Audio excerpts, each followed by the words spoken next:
Live from Washington, D.C., this is Balance of Power with Joe Mathieu and Kailey Leinz. Another partial shutdown is set to hit tomorrow. Welcome to the Thursday edition as we count down to a funding deadline at the Department of Homeland Security with no agreement in place on ICE restrictions. I'm Joe Mathieu alongside Kailey Leinz in Washington. Thanks for joining us, Kailey. This happening just as Tom Homan announces the withdrawal of ICE agents from Minnesota. Yeah, Operation Metro Surge apparently is coming to an end after Homan had previously announced 700 federal personnel were going to be leaving the Minneapolis area. Of course, leaving thousands there still. Apparently, that larger drawdown is now happening. The question is it a change of heart on the Trump administration's part in regard to the operations there that's happening too late to assuage Democratic concerns about the way in which this conduct has been handled? Yeah, it may not impact the debate here in Washington at all, and it doesn't really seem to be yet, Kailey, but we're going to have the opportunity this hour to talk with a couple of lawmakers and take their temperature, beginning with Senator Shelley Capito, the Republican from West Virginia, very close to the president, might have some thoughts on this. She'll be here in just a couple moments. Yeah, and from the Republican Main Street Caucus in the House of Representatives, Congressman Mike Flood will join us as well later this hour. And interesting to get his take, too, on the fact that 6 of his Republican colleagues last night broke with the Speaker and President Trump and a vote on overturning his Canadian tariffs specifically. And a question as to whether or not that foretells more breaks like that could come. Yeah, not many in the jailbreak, as some had predicted, but we're going to see rolling votes. Mexico probably up next, and they're going to be identifying a number of countries with Democrats trying to seize on this moment. We'll see what comes next. Checking out the Thursday trading action. And for most people, a Thursday would mean we are one day away from the end of the work week. That Friday would be upon us. But of course, here in Washington, at least if you are an elected representative on Capitol Hill, usually your work week ends on a Thursday. Everybody flies out of here. And it does look, Joe, like that is what is going to happen this evening, even if there is no deal to keep the Department of Homeland Security funded beyond the deadline of tomorrow. It doesn't look like that deal is anywhere close to getting done. Therefore, they're taking recess as they plan to. Yeah, both chambers. So this could be, well, it's undetermined if this shutdown takes place in Homeland Security, exactly how long it will last, because there does not appear to be a continuing resolution that anybody can agree on here. And before we talk about this and a lot more with Senator Shelley Capito, the Republican from West Virginia, is going to join us live from Capitol Hill. Bloomberg Washington correspondent Tyler Kendall is also roaming the halls of the Capitol and finding a lot of news today. There's a lot going on with regard to this debate, but also, Tyler, the Federal Reserve and the next chair. I want to start here with you because you had a conversation with Tom Tillis earlier today that's making a lot of news, knowing that there was this idea of maybe a swap in investigations, if you will, to unlock a confirmation hearing in the banking committee. If the DOJ were to drop its Senate Banking Committee would pick it up. Tyler, is Tom Tillis in favor of this move? No, Joe, he told us reporters here on Capitol Hill that he is batting down this idea. And he's really central to what is going to happen to Kevin Warsh's nomination going forward, because he is that key member on the Senate Banking Committee where Republicans only hold that 13-11 majority. So in terms of this proposal being floated, one Republican official does tell Bloomberg News that an option being put on the table could be for the Senate Banking Committee, as you outlined, to take over the investigation or lead an investigation, presumably to have the Department of Justice let up on its investigation. But Tom Tillis says that is not going to be a viable option. I really do think Warsh is a great nominee. In fact, the short list was great. I told the president that. But I'm not going to have an investigation out there because I still think it speaks to the very thing that I moved quickly to make a point on the Sunday night when the investigation revelation was there. We have to have an independent Fed, and we can't finesse this. They either need to move forward with a compelling investigation that convinces me I was wrong, or resolve the current investigation and move on. Joe and Kailey, I then pressed Senator Tillis to see if he could confirm that these negotiations are happening behind the scenes with the White House. He said that he would not detail his private conversations with the administration, though it was interesting to hear him also add that he felt that the administration was actually caught off guard by this investigation that was launched by the Department of Justice into Jerome Powell. So it's one of those threads that we're going to have to keep following closely here because, as you well know, Powell's term as chair is up in May, and this is a process that actually does take some time. While Warsh has been broadly applauded, this typically would have been considered a pretty easy confirmation hearing. It's going to take some weeks at least to get going because he has to meet privately with all the members here in the Senate before we can even talk about setting that potential hearing date. So this is a thread we will continue to follow, as you say, Tyler. Another thread we're following, of course, today, knowing that the deadline looms tomorrow to keep the Department of Homeland Security funded or risk shutting it down. Has there been any progress today that you sense on Capitol Hill to avoid that outcome, or are we just expecting everyone to get on their planes and deal with this on the other side of recess? Well, Kailey, it depends on who you ask. I did have a conversation with the lead Republican negotiator for DHS funding, that's Senator Katie Britt, a Republican from Alabama. She told me that they have made, quote, significant strides when it comes to negotiation. She's talking about the sides sending a text back and forth to each other. But when you ask Democrats, they're saying that the proposals being put on the table by the White House is not enough to actually amount to getting their votes, not for the full fiscal year funding for DHS that appears to be an option that is long gone at this point, but for potentially supporting another continuing resolution for potentially 2 weeks, as we just saw for DHS. And of course, as you well know, there was that breaking news this morning. President Trump's border czar confirming that they are going to end that surge in Minnesota. While that was broadly applauded by both sides of the aisle, it is action like that Democrats say isn't enough to get them to the table. They need to see some of their demands really codified into law instead of just falling to executive action. All right, Bloomberg's Tyler Kendall live on Capitol Hill for us. Thank you so much. And sticking on Capitol Hill here on Bloomberg TV and radio, I'm pleased to say also joining us live now is Republican Senator Shelley Capito of West Virginia, the chair of the Committee on Environment and Public Works. Senator Capito, thank you so much for being back with us. Is it your expectation that the Department of Homeland Security is going to be shutting down come midnight tomorrow, or do you see an 11th hour opportunity to avert that outcome today? You know, right now I would have to say that it looks fairly inevitable that we will have a partial shutdown of the Department of Homeland Security. I think it's good to frame that, remember, we did pass a lot of bills and the president signed into law. So 96% of the government is fully functioning. But that critical piece of Homeland Security in all likelihood will shut down. But I am for extending the time for debate. I am for making improvements such as Senator Britt was able to negotiate into the Homeland Security bill. We need to move beyond this and make sure that our Coast Guard and our TSA and our Secret Service and our FEMA are all funded along with our Border Patrol and ICE. Senator, it's good to see you. I wonder your thoughts on this approach that some Democrats are taking in the House. Rosa DeLauro has a bill that would essentially strip ICE itself away from the other agencies under DHS, like the TSA, FEMA, the Coast Guard. If the House accomplished that, would that even be entertained in the Senate? You know, I don't think that's a good strategy. We've got to look at Homeland Security in the whole. It is important that we have internal enforcement of our not just immigration laws, but our ability to work with cities and counties and states to be able to remove people that have been adjudicated and are under deportation orders. And that's what ICE does. And so I'm fully supportive of the efforts that they've moved forward, and the same with Border Patrol. I mean, can we make improvements? Yes. And improvements are built into the bill. More cameras, more training, more IG or, inspectors, inspections. These improvements can be made. They're already built into the bill that the Democrats will not accept. And I think they're using this as a political statement. I think if we pull it out, it becomes even more polarized and more political. Well, as we consider the politicization of the ICE issue specifically, it of course has been a focal or the focal point of that has been in Minnesota and Minneapolis, specifically in the aftermath of the two U.S. citizens who were killed. We learned from Tom Homan, the border czar, today that they are going to be drawing down Operation Metro Surge in Minnesota. Let's take a listen to what Mr. Homan said earlier.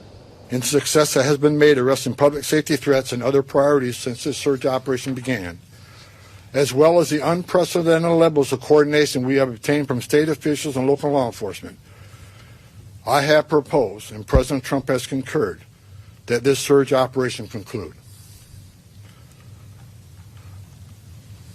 A significant drawdown has already been underway this week and will continue to the next week. So if we are at the conclusion of this operation, Senator, with the benefit of hindsight, did the operation surge too far? Well, here, what I'm reading and what he's saying is the key component that he's emphasizing is the coordination between state and local. And I'm not sure that that was there before the temperature went way up. And then I think this has been part of the compromise between that Tom Homan was able to forge with state and local authorities and with ICE and Border Patrol. Let's lower the temperature, let's work together as law enforcement officers, and let's get the worst of the worst out of here. And I think those are reasonable propositions. Did it go too far? I think obviously mistakes have been made and had some very life-ending and altering results. And for that, I think we all wish we could go back and change that. But I think lowering the temperature, removing themselves from the operation and leaving it to state and locals, that's what we need to do. We need to have that coordinated effect. You know, it's interesting, Senator, we've talked to a number of your colleagues, Republican senators, about the issue of demasking, and we've heard the arguments on both sides of it. It appears to be a breaking point, and I'm wondering if demasking is a non-starter for you. You know, in my view, that's just sort of an issue that I think gains a lot of attention. We just obviously as a nation went through a big masking issue during COVID, but also the protesters in New York, they were all masked.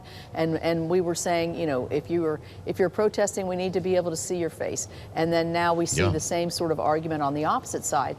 I think that you have to do this on a case-by-case basis. We have to protect our officers. And I think the protesters in Minneapolis showed that they're willing to dox, threaten families, and threaten the health and security of a federal law enforcement officer, which in and of itself is pretty frightening. So I think maybe when the temperature goes down, we'll see more abilities for identifications. But I do want to reserve the right for our officers to wear a mask if they feel their life's in danger. Yes. Senator, I'd like to switch gears as we are expecting later this hour President Trump to be appearing at the White House with the administrator of the EPA, Lee Zeldin, to formally revoke the so-called endangerment finding around greenhouse gases. Lee Zeldin calls this the largest act of deregulation in the history of the United States. But I ask you, given your chairship of the Environment and Public Works Committee, is it too large an act of deregulation? Could this not have negative environmental consequences? No. We have environmental laws that are strict, stringent, and they're adhered to.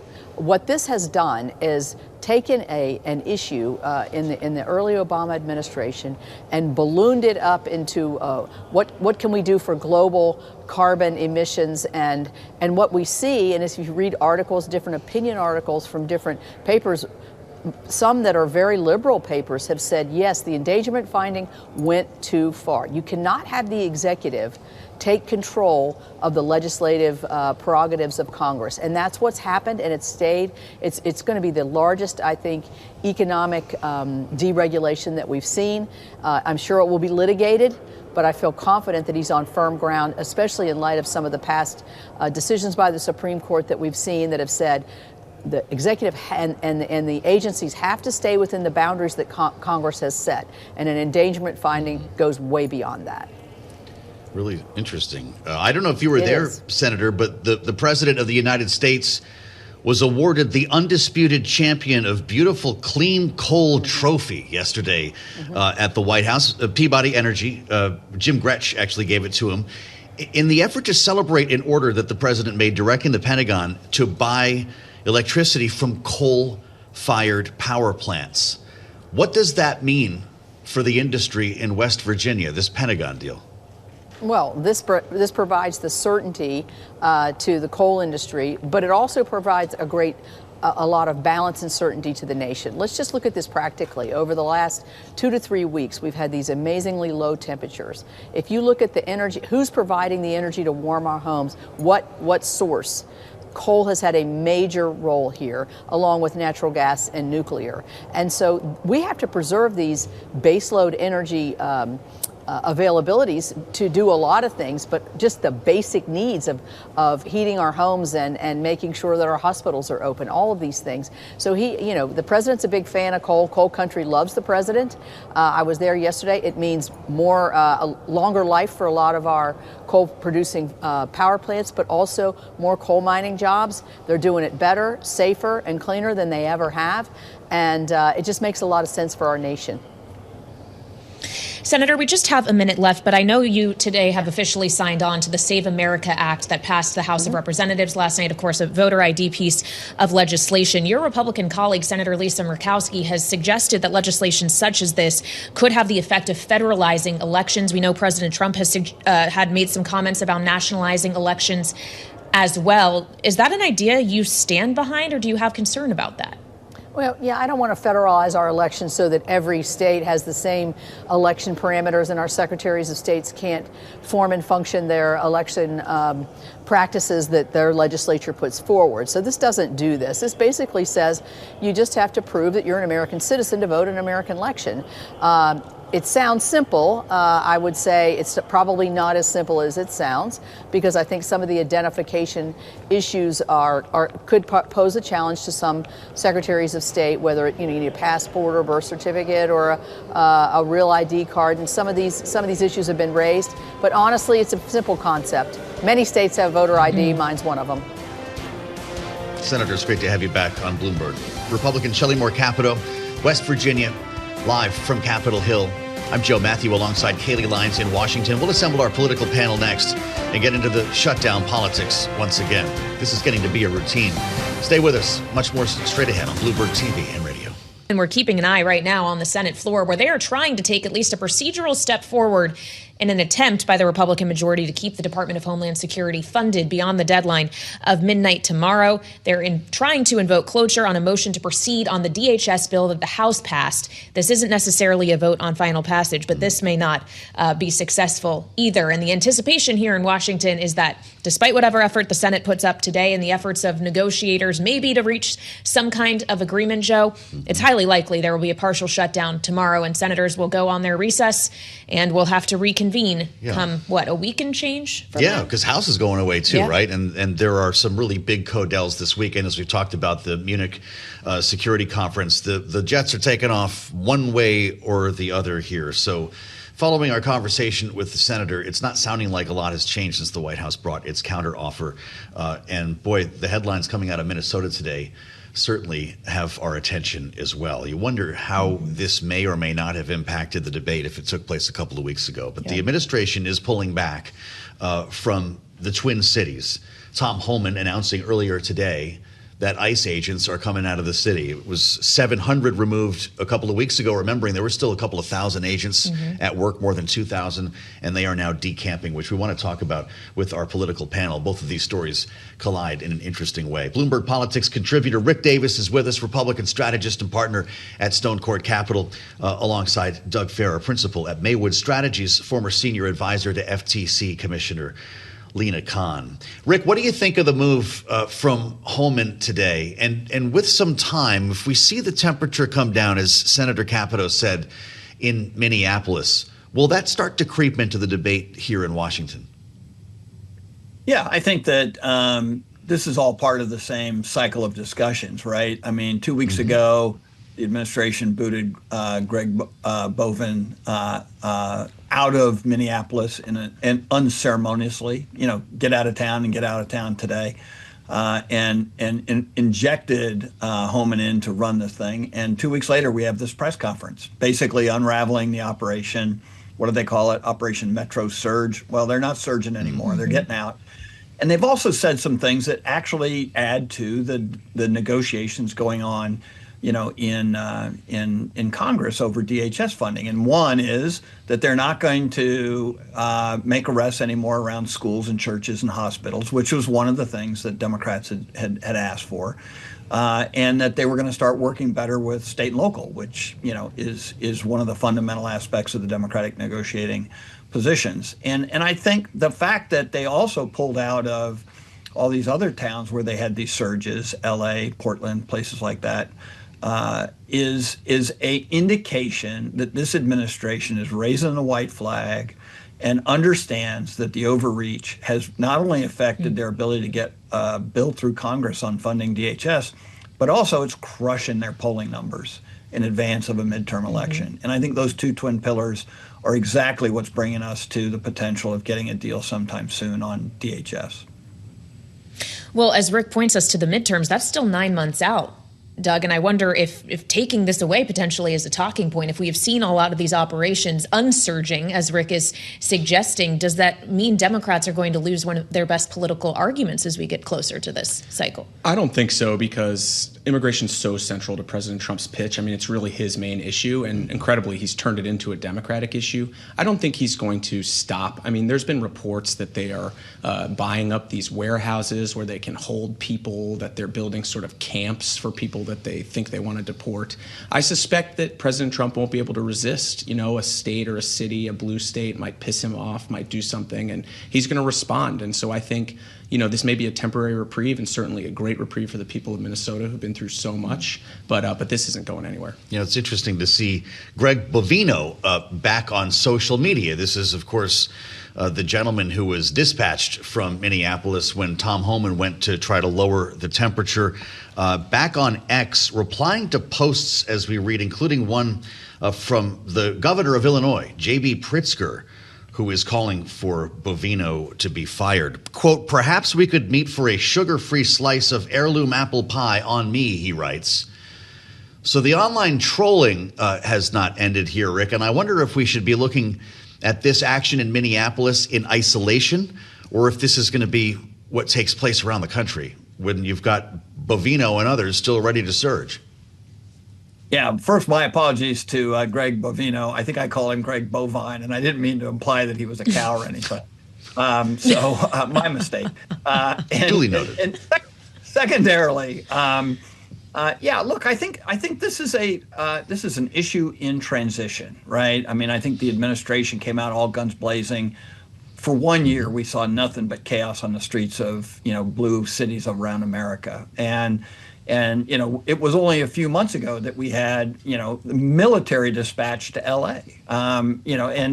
And so like this constant increase in anxiety and tempo of the administration's efforts actually didn't work. I mean, we spoke the other day about the fact that even today, only a small portion of the 400,000 people arrested, which, by the way, was less than the last year of the Biden administration, were hardened criminals. And so there's all this, discussion amongst Republican ranks like, hey, we've spent billions of dollars. We've created a political mess around the country. Our image is tarnished by this, and we actually aren't getting what we wanted to get done. And so I do think there's a lot going on inside the White House. I can't imagine what the conversations are with Stephen Miller these days, because this was his strategy to basically occupy blue America, with ICE agents, and looks like that's not happening anymore. And so we'll see. Doug's right. You never can tell what's going to happen in this administration. But I think as you see this thing deconflict, one, it is good for the country, but two, it gives us a chance to sort of have a conversation about what is the right approach to immigration, because what's currently happening isn't being supported by the American people.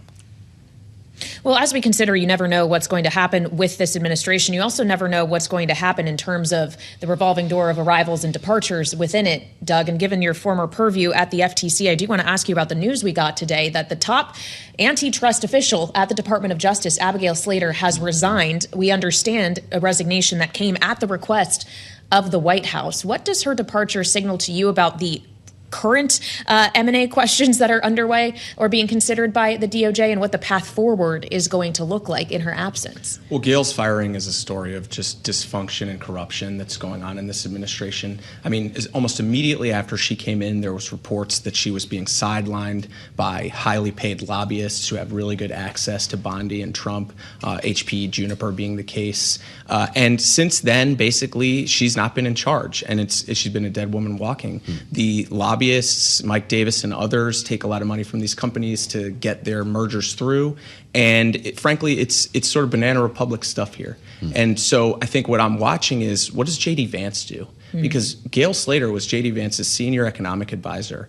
And J.D. Vance, like a year ago, was a populist warrior focused on big tech enforcement. So where is he on this, and how much does this drag him down in his political ambitions to sort of abandon his top staffer in such an ugly way? We're all old enough to remember J.D. Vance as a fan of Lena Khan, I believe.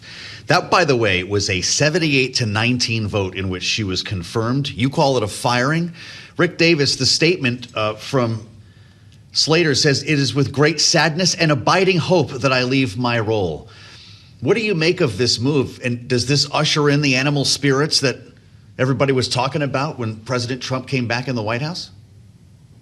Yeah, wow, that's a lot. First of all, when in doubt, blame it on the lobbyists. This administration came in with a lot of energy and activity around the idea that you were going to go after big corporations, and so at the end of the day, that's just not been happening. And if anything, there's been this big hug of the Silicon Valley and that kind of thing. So it'll be interesting to see whether or not this administration can change course and go back to where J.D. Vance was versus where Donald Trump has put him.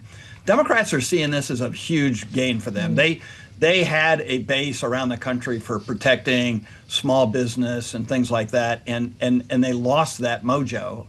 And Doug has written eloquently about this. But they need an opening to create a rallying call around that, and maybe this is the kind of thing that will generate that kind of response. I think we may have seen an appearance of a Rick Davis grandchild just now on Bloomberg TV. I think you're opening the door, Rick, for me to bring baby boy on the show at some point and make an appearance. Just quickly on the animal spirits. I love that. Just finally, Doug, in our last minute here, on the animal spirits notion. Should we expect that this is like, if you want to get a merger done, now is your window of opportunity to strike? Yeah. Look, if you want to pay the lobbyists who are in charge of merger control, you can get your merger done. They haven't blocked a single merger at this point. So, I mean, the animal spirits are fully in effect, but I think the concern is the breakdown in the sort of rule of law that we have here. And the thing I'm going to be watching, it's been reported, and I've heard from sources, that the Live Nation lawsuit, which seeks to protect people buying tickets, Kid Rock, famous friends and allies of the president, they're looking to settle that potentially favorably for the company, and that was the last straw for Gail. If that happens, people are going to feel that in their wallets amidst an affordability crisis. So it's a real mess up there, and I hope Democrats will ask them to preserve documents, and if they take the House, do some serious oversight. All right, a perfect day to have Doug with us here on Balance of Power. Doug Farrar, principal at Maywood Strategies, former senior advisor to FTC Commissioner Lena Khan, alongside Rick Davis, our Bloomberg Politics contributor, Stonecourt Capital partner, and of course, proud grandfather as well. We'll have much more coming up here on Balance of Power. We're going to go back to Capitol Hill. Republican Congressman Mike Flood of the Main Street Caucus will be with us next on the other side of this break on Bloomberg TV and radio. This is the Thursday edition of Balance of Power, with important votes happening right now on Capitol Hill as the Senate follows on the House in voting for this DHS funding package that is expected to fail. It's looking like, as they go through the procedural motions here, this is kind of inevitable, as we discussed with Senator Shelley Capito. There is one idea here. Before we bring in Congressman Mike Flood, we're going to hear from a Republican point of view here. The gentleman from Nebraska will give us his take on this. Still in town here. There's still a chance. There was a piece of legislation that emerged in the House yesterday, Democrat Rosa DeLauro put forth, that would essentially take ICE away from the other agencies, separate it from everything else under DHS. That includes the agencies we've been talking about, FEMA, the Coast Guard, the TSA, and handle ICE on its own, knowing that ICE was well funded in the big, beautiful bill. Wouldn't that solve this right now? We asked a member of the Democratic leadership, chair of the Democratic caucus in the House, Pete Aguilar. Here's what he said. ICE and CBP and the Secretary's office, we have huge concerns about their leadership, about their direction, and about their continuous terrorizing of our communities. And that's something that we should continue to have disagreements about and work through. And if our Republican colleagues meet with us about that, then that's something we can talk about. But that doesn't mean that we should have these other entities within government lapse in funding. Rosa DeLauro put out a bill that would do just that. I haven't heard anything from our Republican colleagues about it. Well, so let's ask one of his Republican colleagues. Republican Congressman Mike Flood of Nebraska is here with us in our Washington, D.C. studio on Bloomberg TV and radio. Congressman, good to see you, as always. When we consider this notion, and obviously it probably is too late for today, as you've taken your last votes before recess, could this be the solution upon your return? Well, for the record, if they pass something, I'm still in Washington. I could be there. I could be the first vote for that. Because I knew I was coming on here. But, hey, we've already done this once as the House. We've passed all 12 bills. We funded DHS. The one big, beautiful bill funded DHS. Mm-hmm. That's the big fallacy here, is that Democrats have sold their base on the fact that they are holding the line on ICE. ICE is funded until 2029. Mm-hmm. What's not funded when this goes down is TSA, Coast Guard, the folks that work at the Federal Emergency Management Agency. That's why you see Ranking Member Rosa DeLauro doing some fancy footwork to kind of carve it out and put it somewhere else. Listen, if we're up to them, there would be very limited, if any, immigration enforcement at all. So let's not think that this is a play that is rooted in any kind of real strategy. It's just to show their base, hey, we don't support what ICE is doing. So here we go again. I guess this will be, 12:01 a.m. Saturday. I guess the question is, for how long? TSA will start missing paychecks, I believe, the beginning of March. Is that kind of your expectation? That's the pressure point that ends this standoff? I think it usually does. Sadly, I think this could go for a while. Yeah. The Democrats, their base wants them to be very tough, very out there. You see Gavin Newsom using the F-bomb, when he's challenging another state's governor. That's the attitude over there. And that's what we see in our communities. The Democrats, their base, they are very invested in protesting. I fear this could go for a while. It's not going to impede or impair ICE enforcement. It's really just going to hurt the TSA agents, the FEMA folks, and the Coast Guard. When we consider ICE enforcement, though, and the announcement we got from the border czar, Tom Homan, that those operations, at least in Operation Metro Surge in Minnesota, are going to be now unwound, do you see that pullback as the right move in a moment where things got incredibly hot? I do, and I think Tom Homan and Governor Walz deserve a lot of credit for that. And in my opinion, here's what happened. The state and the municipal law enforcement, under the direction of the governor and the mayor, decided to be more cooperative with the federal enforcement under the direction of, in this case, Tom Homan. Tom Homan said a week before that second tragedy, he said, if you just let us into your jails, into the county jails, into the state prisons, we can be out of here and we can do what we need to do and move on. You go into a secure detention facility, you find somebody here who's been here illegally, you take them into custody, you run them through the administrative process. That's what's happening in states across the country. That's why there's no violence in the streets in the city of Lincoln or Omaha, Nebraska, because our city and state police, they understand that there's one team for law enforcement. Doesn't mean that they're out enforcing the laws, but they are providing scene security to make sure if a warrant is being served, that it's being done so everybody's protected, including the person the warrant's for. I just want to mention, Congressman, that President Trump and his EPA chief, Lee Zeldin, are making their announcement on greenhouse gases right now. If they come to take questions, we'll put an ear on that, and I'm loath to interrupt this conversation because we've been looking forward to it.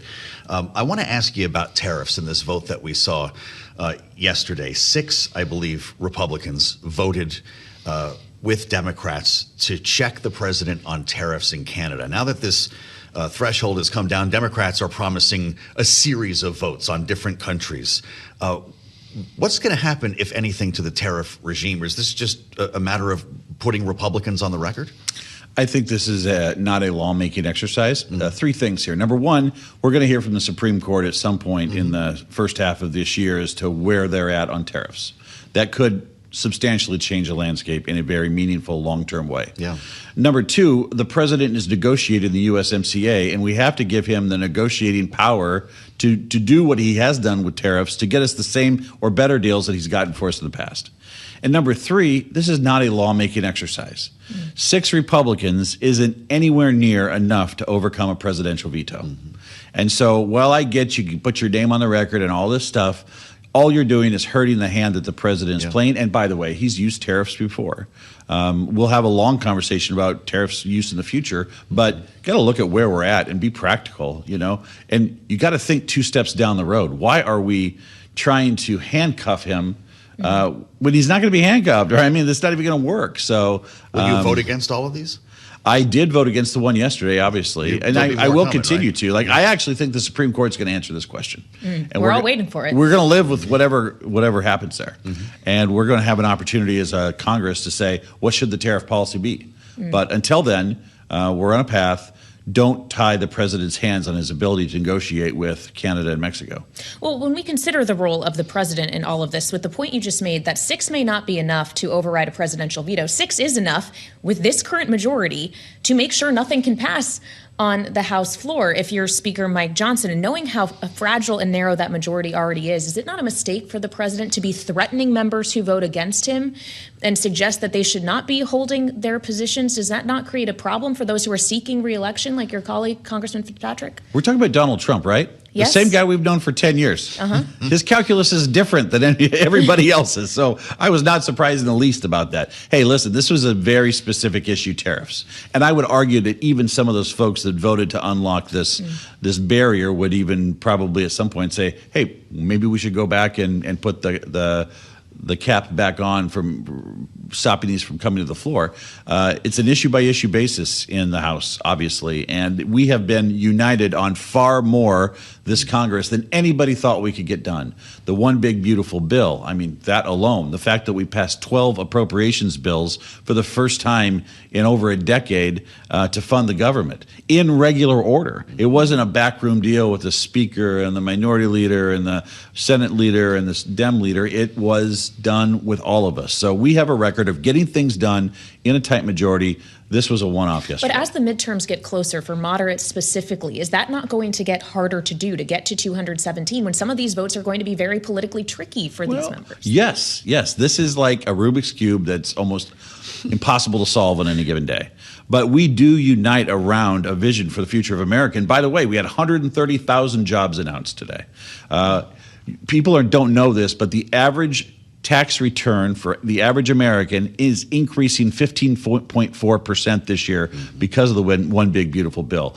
We are entering an era of economic growth. The results will speak for themselves. The American people are going to see where this economy is going. The American people are going to see GDP growth that was unthinkable under President Biden, and they will be better off by the time it comes to decide who should be their congressman or congresswoman. I'd love to talk to you as a member of the Financial Services Committee, because there's a discussion today on Capitol Hill about what your colleagues in the other chambers should do with a new Fed chair in the confirmation process. Tom Tillis has, of course, promised to block that until the DOJ investigation into Jay Powell is resolved. This idea, though, was floated that DOJ end its investigation, Senate banking pick it up, and do their own work here and proceed with the confirmation process. Tillis says he's not in favor of that. Do you think, though, that would be a good approach? It seemed reasonable. Yeah. I am somebody that values reasonable solutions to tough problems. Yeah. And in that way, both sides kind of get what they want. We can move forward with the new Fed chair. I am confident that the Senate will arrive finally confirming someone. This is a very, very important spot for our nation. Yeah. And some of the names that have been kind of floated out there are very impressive. So we are going a good direction. Well, as we consider this notion of compromise and specifically areas in which you're focused, not just with your seat on the Financial Services Committee, but on the Housing and Insurance Subcommittee as well. Housing, for example, we saw a big bipartisan vote on the 21st Century Housing Act in the House. Unclear, though, how, as we talk about Senate banking, that's going to match up with the road effort in the Senate. Are you having conversations with your colleague? Well, I can say I wrote most of that bill. Yes. And I've been working with my Democratic colleague for 15 months to do it. 390 votes, 9 no votes. That is something to celebrate. Unfortunately, it doesn't make the news anywhere. on an issue that matters, housing.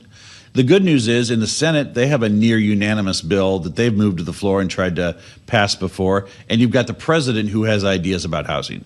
So here we have House Republicans and Democrats, Senate House Republicans and Democrats, and the president all saying housing is a priority. If we can't find a deal among those three entities, there's not a deal to be had. So I'm actually an optimist. I think that the fact that the Senate has its road to housing means we are going to have a sit down about how this can work. And listen, a compromise means we accept some things that we might otherwise do. They do the same, and the president does the same. Even if you passed it today, how long would it take to start breaking ground on new homes? This has become such a massive inventory problem.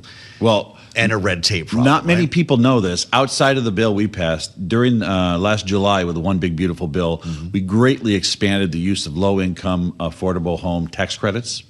That program, aside from anything I've worked on, is the gold standard for creating affordable housing in America. It will contribute to another 1.2 to 1.3 homes in America. And these are developers that know how to do it, and they work in concert with a bunch of other programs in the states. So we are already well on our way to addressing what is anywhere from a 3.85 to a 5 million unit shortage, just with the One Big Beautiful Bill. And then you come in with what we worked on in the House, and you remove a lot of the well-intentioned but real barriers to building. You give cities more latitude. You get states with more authority. I think we could see an unlocking of the housing market from a building perspective, given the fact that the government plays pretty large there. Do you share the president's concern that lowering housing prices could simultaneously raid people's nest egg and become another affordability problem? Well, there's certainly to be said that most people's number one asset is their home. Yeah. You know, I don't have any interest in seeing that go down. But when you have a 5 million unit shortage, one of the great things that we did with this bill this week is that it basically said to the manufactured home builder, you do not have to put a chassis in your house. These are stick-built homes that end up getting put on a foundation. The chassis does nothing than cause another $25,000 in cost. And what we need are homes across America that you can get into for $225,000 or $250,000. A new stick-built home in Columbus, Nebraska, not pre-manufactured, $415,000. That's not affordable to a family of two, no matter the overtime they're working. Really interesting. Real conversation, Congressman. Mike Flood, Republican from Nebraska, Financial Services Committee. This is right down the Bloomberg lane, and we appreciate your insights on all of these issues. Don't be a stranger. We'll be tracking this vote, of course, Kailey and I, when it comes to the Department of Homeland Security. We'll have much more on this on the late edition of Balance of Power that starts at 5 p.m. Eastern, alongside Kailey Leinz in Washington. I'm Joe Mathieu. Bloomberg Business Week on the way next. This is Bloomberg.